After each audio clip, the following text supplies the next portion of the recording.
been approved. Well, you hope, but what I'm saying is I'm not aware of it. I don't believe a lot of the groups are aware of it. Again, I So will is this a new reiterate, this is policy? standard practice in the province of Ontario. I don't care what the province of Ontario are doing. I'm asking you, is it a new policy here Well, it's not a new policy in the last 6 months, sir. in the last 6 months? It's not No. a new policy, say. So it is in the last 6 months been implemented.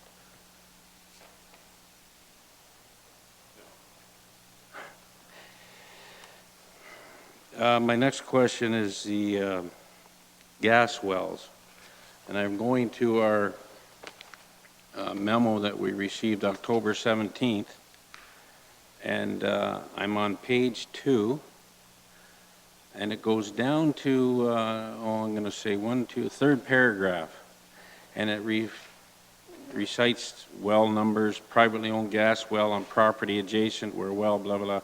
I understand that on such and such retained by the Ministry of Natural Resources. In addition, the ministry sent Haldeman Norfolk Health Unit information specializing council meeting, blah, blah, information set out. And then it says providing plan support and resolution of leaks by providing funding to plug privately owned wells.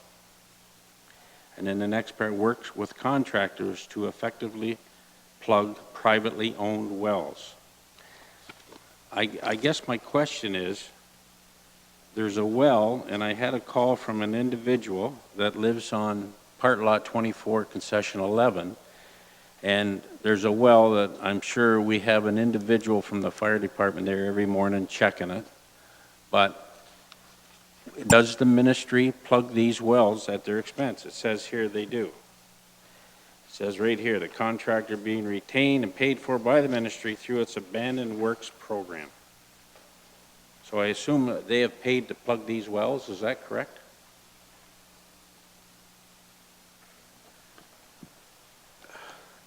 It's a complicated regulatory scheme. The ministry has funds available to it to plug abandoned wells, or cap is the term they use, beg pardon, to cap abandoned wells where they find abandoned wells that are leaking. They do not expend their resources to cap commercial wells. Those are the responsibility of owners, operators. And further, there are instances of this substance naturally occurring, which presumably falls under neither, and for which we have yet to determine any order of government that has any funds available to it or even considers that as a problem. Well, I'm just going by the letter from the minister in charge, Catherine McGarry. And so could we look into that, find out if they have paid for those wells that have been capped? Allow me to defer the answers to those questions to Ms. Miranda, who's taken the lead on the gas file on behalf of the corporation. Thank you. Through the chairman, specific to this letter and to those funds that is suggested in this letter, they are speaking specifically to the 2 wells that were in question back in late summer, early fall. So the two wells that we did proceed with evacuation due to the high levels of hydrogen sulfide and the ongoing levels of sustained hydrogen sulfide, which put the public at risk. Those are the 2 wells that are specifically being addressed in this letter, which there was payment from the abandoned works program for the 1 well, as it was an abandoned well. The other one was a commercial well that was remediated by the homeowner of that specific property. There are many types of wells out there, and each have a bit of a different criteria, and funding is only available to our knowledge at this point in time, and we continue to work with the MNRF for those wells that are abandoned through that particular program. And you do need to apply for that, and there are limited funds available through that specific program. So I guess this well that's in question, nobody knows who's responsible to look after it. Is that what you're saying? At this time? That is correct. Thank you. That's That it. That's it. Okay, I just have one further article.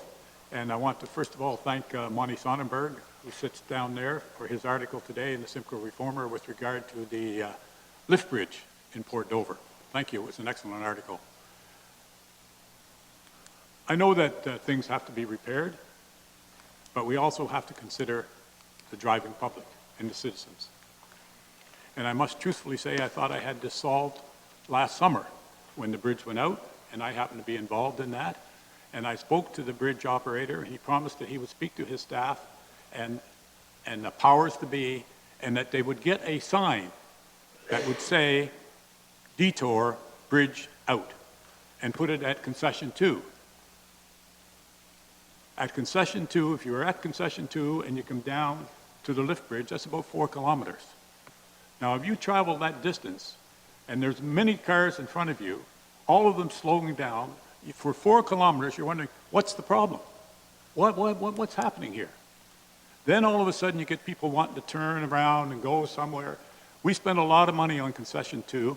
That'll make Councillor Height happy. We spent a lot of money on concession 2 to get it as an exit for the fire route. But if people don't know that they need to use it, then they're not going to use it. And certainly annoying for the motorists. But it's also equally very dangerous for our ambulance and for our ambulance and fire trucks if they don't know that the bridge is out.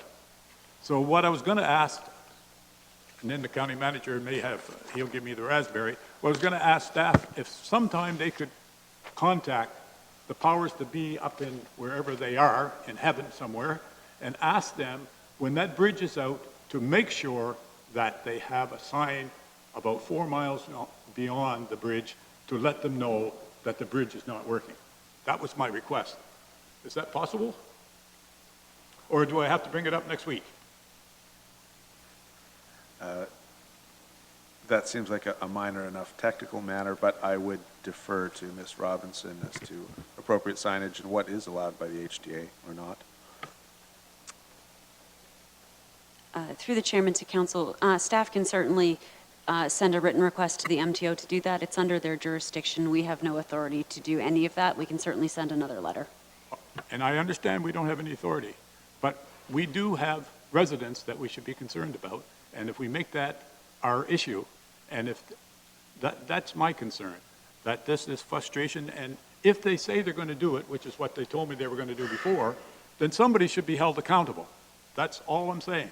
You said you'd do it, the bridge was out, you didn't do it, why didn't you do it? That's all I'm saying. And if you could get something in writing so that we can hold them accountable. That's all. So that if there is an accident or an ambulance can't get to somebody and somebody dies, we're going to be sued. Thank you, Mr. Chair, whoever that is. Any more items? If not, good night.